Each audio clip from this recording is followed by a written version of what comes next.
Hi guys, I know it's been quite some time since I've done a video, but I did promise a while back that I was going to be playing Avowed and I was going to do a review for it, and I finally, this past weekend, managed to finish the game. It turned out to be a slightly bit longer than I expected, but anyway, I finished the game and I just want to give you guys my honest impressions and also help you decide if it's even worth your time to play it or not. I know there's a lot of choices at the moment, especially now with the Oblivion remaster. I mean, that's a no-brainer. I'd much rather play Oblivion Remaster than Avowed, but when you eventually do finish Oblivion and you're looking for something else to play, hopefully my video will help you decide if you would be interested in playing Avowed or not. For those of you guys who may not be aware, Avowed is an action RPG developed by Obsidian, and it's set within the Pillars of Eternity universe. So I'm going to start first of all with the most positive parts of my experience with playing Avowed. The best part about Avowed, without a doubt, is the exploration. There is vertical exploration. You can literally climb most buildings, cliffs, ledges. You know, they have parkour. Parkour! Parkour! Parkour! Parkour! I'm right behind you, Andy! Come on! Yeah! Parkour. And that sort of thing. You can go around to rooftops and, you know, when you go and look behind a waterfall, there is usually a reward or some kind of a secret there or some kind of loot.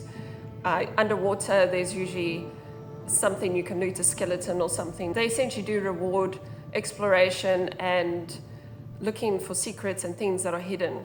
And that I love about a game. I love going around looking for things that are hidden and just, you know, making my own adventure out of it. Without playing a game that's on the rails kind of thing and you have to go to this place and that place and there's no real reward for exploring and doing your own thing.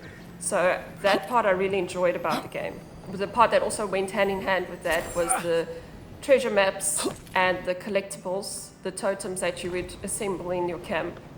That was also really enjoyable for me. I love to go and look at the clues and find the treasure, and honestly that is part of why it took me so long to finish the game, because I explored all the areas and the zones thoroughly and collected all the unique items and treasures and the totem collectibles, everything. I wanted to have that 100% complete, and that for me was very rewarding to do, and it was the thing that actually carried me through the most when I was playing the game, even when the story didn't grip me as much as I was hoping it would from the beginning. So with regards to the story is unfortunately a bit of a slow burner. It takes a bit of time to get into. For me, it took about 12 hours or so before I started to get into it. You should be free, whole, the blood feeding your veins. Why are you here? But the nice part about the story were the choices. There wasn't a clear cut, this is the right choice, this is the wrong choice, this is the good choice, this is the evil choice. There were grey areas in the choices, and it wasn't so obvious if you were doing the right thing or the wrong thing. If you wanted to make good choices or not, it wasn't so clear cut. And that is actually really refreshing to me, because I mean, it's like life, nothing's ever clear cut, right versus wrong. There's usually a lot of grey, and there are some negatives to what might seem as the good choice. That made it a bit more challenging to make the right choice in the moment when the time came with certain aspects of the story. I don't want to spoil anything for those of you guys who might actually go and play the game yourself, but you will see what I'm talking about when you do play it yourself. So with regards to combat I was actually really pretty impressed with. It was quite different. You would be able to have a lot of fluidity and flexibility with how you want to play the game, and you can also change it as you play. So for me, I was more of a wizard type character with a wand in the one hand and a grimoire in the other hand. But I mean, you can also change it up. You can, you know, have a shield in the one hand with a wand in the other hand. You could have a great sword with heavy armor and still cast spells if you put ability points into certain spells. You could choose abilities in different class trees. You weren't forced into a specific type of class, so you could change the way you played the game as you played it, especially if you didn't find one particular playstyle enjoyable. And you could also reset the points at the cost of gold if you decided you needed to do that along the way. So that was actually really nice. I did find the combat on normal difficulty to be easy though, and the bosses were a bit disappointing. But the thing with the combat and the enemies in Avowed is that they are tied to your gear levels. So if you keep your gear upgraded and you have the top tier gear for that section or whatever, then it's going to be, you know, rather easy, versus if you have a gear of a lower level, it's going to be challenging because the enemies will do more damage to you and you'll do less damage to them. So, I mean, it just encourages you to go and upgrade your stuff in camp and craft your stuff and all that and collect more crafting materials. So I didn't think that was a bad thing. I did like that, but it didn't actually make it challenging for me on a normal difficulty. So that was just my take from it. But it was satisfying, if I could put it that way. Especially as a wizard character, I really enjoyed playing a wizard character, and the different grimoires that you could collect and different spells that you could learn, that I found really enjoyable. Unfortunately, the companions and what they added to the combat, I didn't find as amazing. You know, they didn't have as much of effect. Also, you can't really customize your companions. There's a slight degree of choice in their abilities and which abilities you're going to upgrade at what point in time, but I mean, you couldn't customize their gear or their weapons or anything like that, and that I think would have been much nicer if they could have included that in the actual game. And also, some of the companions were far superior to others in what they offered within the combat situations. So Kai, for example, had an ability that he was able to taunt an enemy, and that was very useful, whereas a character like Marius was completely useless, in my opinion, in combat. And overall, I wasn't a huge fan of him. They honestly didn't even have to be there, the way they barely added anything to the combat or the actual gameplay.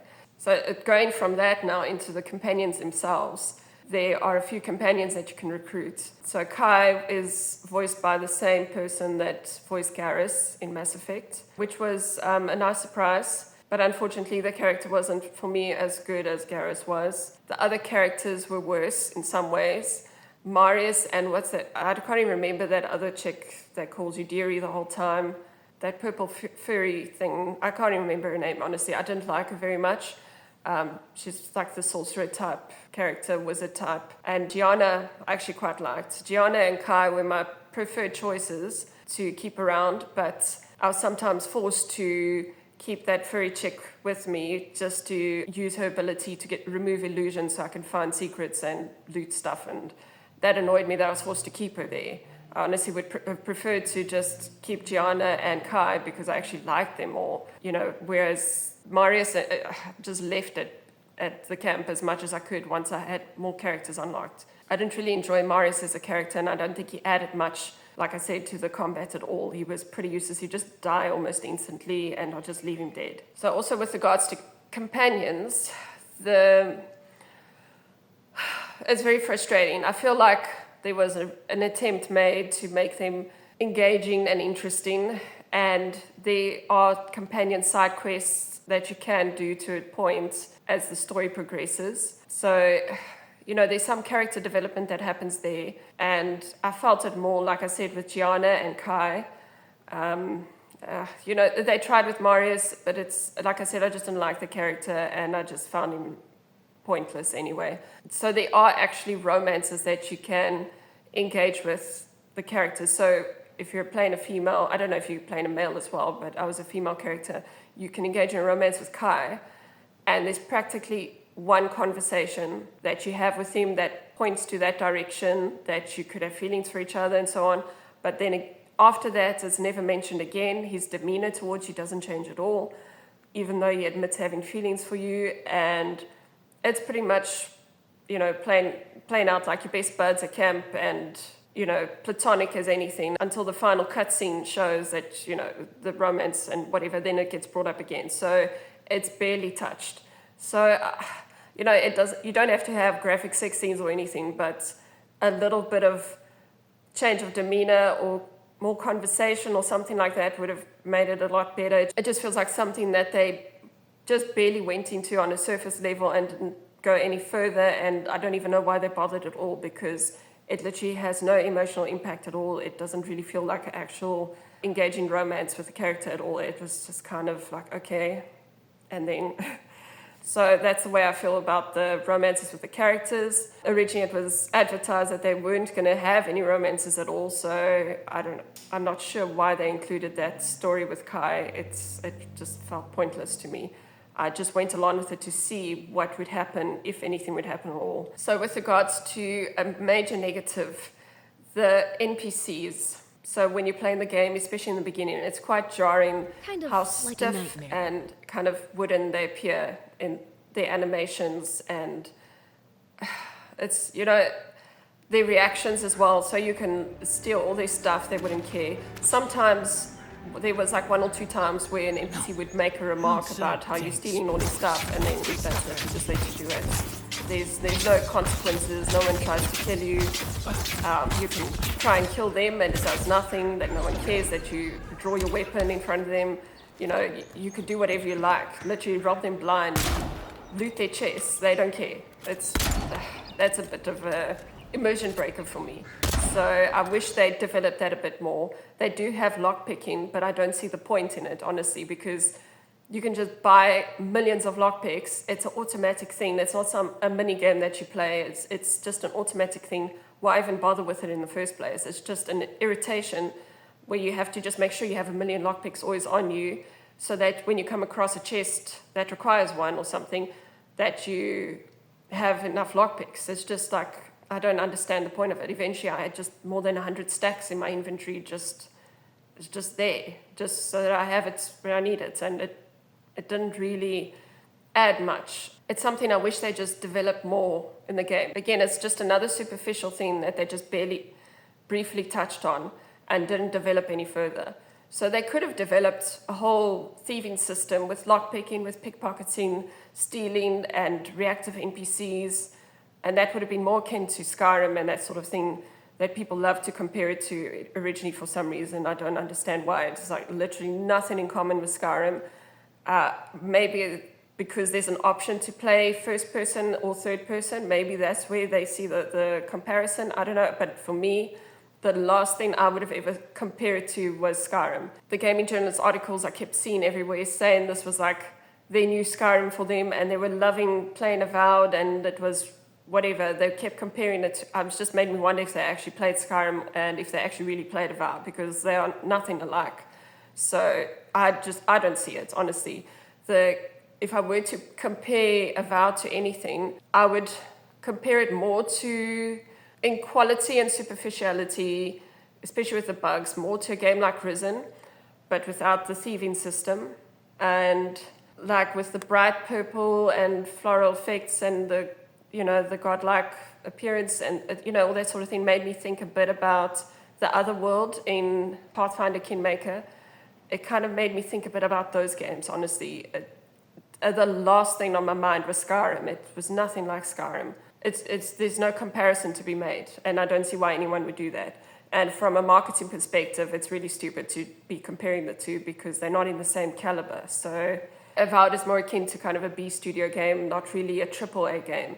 So that is why I see it more as like a game similar to something like what Pronouns would release, or one of those studios that would release, buggy games and games with flaws and things that you'd have to look past in order to see what was actually really worth playing. And usually for those games, it was the exploration that was so great. So again, I'm not saying Avowed's a terrible game, but it's not a AAA game, not even close. So the other main positive with Avowed was the lore. It was really deep and interesting, and I really enjoyed learning about the universe. And it's very nice that during the dialogue, there's options to look up certain terms and things that you might have forgotten what they mean, or you want to learn more about it, and you can look it up on the side while the character's telling you their spiel. You can just read it up on the side, and I actually really like that they added that to the dialogue. And the lore was very engaging. The foundation was really there for them to make a great game. So I just wish they kind of developed it more, but I do understand with the history of the development that it was originally supposed to be a multiplayer game, and then they developed it into a single-player game. It does make me think a bit about the story with Veilguard and all that, the development hell, but not quite as severe as Veilguard's development hell that lasted a decade. But, it wasn't a perfect development, and clearly the vision of the game changed with time. So that's perhaps why things were kept at a superficial level, because also they originally intended to have more open world gameplay instead of the zones that you'd explore. I'm very glad that they didn't do the open world story, because honestly, it's nice to just play a game and be done with it and not spend months playing something that just lasts forever and you can't actually really finish it and just move on with your life. It's nice to just play it, finish, and be done with it. So the restricted zones and things was enjoyable. You explored it, you kill the enemies. They don't really respawn. Sometimes they do, but in general, the enemies don't respawn. Once you've cleared an area, you've cleared it, you've looted it dry, that's it. You move on to the next section.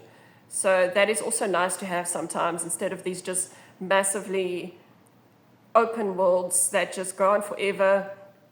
The quest, you have Radiant quests that just keep going on, new ones that are repeatable, and enemies that respawn, and it's just, more akin to an MMO as opposed to a single player game. So I like that it was constricted and there was a definite end in sight. That was actually a positive for me. So like I mentioned before, there were first and third person gameplay options. So for me, I don't really like playing first person because I do get motion sickness for some strange reason with some of these first person games. So if there's third person option, I always choose it. I also like to look at my character go around, and I like to, it feels more engaging and immersive for me, ironically enough, but the motion sickness is a big problem. So I'm very glad they gave the option to change between first and third person. I wish more games would do that. So there's also a mini map with like loot that shows all the loot and things you can loot in the area, and quest markers and markers for all these things. You can turn them off if you don't like them. I don't like those things in particular, but unfortunately with Avowed, the lighting in the game was really bad in some areas. It was very dark, and there's no torch or anything that you could equip, which was really annoying for me. I don't know why you couldn't just have torches. How hard would that have been to have added that to the game? But anyway, the lighting in some areas was so dark, I could not really see what was going on around me. So having a chest or something that's singing to you and calling you from around the wall or whatever actually helped me see where the things were sometimes. But if you don't like having the loot visible on the mini-map, or the things glowing, or the chest singing or whatever, you can just switch it off. So that's nice that there's an option like that. And, I'm going to bring it up, the story with the pronouns and the body types and all that. So it's there, and if you choose to ignore it, you can turn it off, the pronouns. I don't know why they put it there in the first place, but it's there, so it is what it is. I didn't really have much of a second thought to it after the character creation. It wasn't like the story with Veilguard where, someone's preaching to you about this or that or whatever, or misgendering or that sort of thing. It didn't really get mentioned any further than that. So it was literally just present in the character creation. So it's something you could just ignore once you've gone through the character creation and not have to think about again, if that's something that bothers you. The same as well with the godlike. So the facial features and things you choose when you create your character, honestly, I do agree they're a bit ugly. I think I went for one of the less ugly ones. But, with the story, it makes sense. As you delve deeper into the Dream Scourge and the real source of the Dream Scourge and the voice in your head that keeps talking to you the whole time, it makes sense, and I fully understand why them, you'll see. If you play it, you'll see what I'm talking about. So I know it's not the most attractive thing to have on your face, but there are also some characters that do react to it, and it's a nice touch. So I think it makes the game stand out from that perspective. So I don't think it was a negative, although I do think a lot of those godlike facial feature things were quite girly as well. So I don't know if everybody would particularly like them. So yeah, it is what it is. So my final thoughts on Avowed. Is it a great game? Not really. I think it's a good game. I think it's worth your time. I do think it's better to wait for a discount if you want to buy it on Steam or someplace like that. Otherwise, you can play it for free on Game Pass. So I would rather play it that way, because I definitely don't think it's worth the full price, but I do think it's worth your time, especially if you're a Pillars of Eternity fan and you like the lore and that sort of thing. And if you can look past the animation and, NPC flaws and, the superficial features of the game, it's definitely not going to be the game of the year, but it's a good game, and it's something you can play, finish, and move on to something else. It's something like Oblivion or something that's just come out that I'm so excited to play. So I definitely don't think it's a bad game. To be honest, I don't think I'd be replaying the game. It's very unlikely. Honestly, I've got too many other games I'd rather play. And It did make me want to play Pillars of Eternity 2. I actually haven't played Pillars of Eternity 2 Deadfire yet. I did play Pillars of Eternity 1, the original one, many years ago. And after playing Avowed, I actually am curious about Deadfire and, you know, what the story's like there and all that. And obviously I've seen the reviews. It looks amazing. I just never got around to it before. So I'm very keen to venture into that at some point. Unfortunately for now, I'm very excited to just head to Oblivion. And it's busy downloading and I can't wait to play that. So yeah, but anyway, thank you guys for watching my video. I hope you guys enjoyed it. I hope it helped you. Those of you guys who haven't even heard of Avowed, those that may have heard of it, and people criticizing it, people that haven't actually played it, might have a bit of a grasp as to whether it's worth their money if you have the time or interest to actually play a game like that. So thank you for watching and I'll see you guys again soon.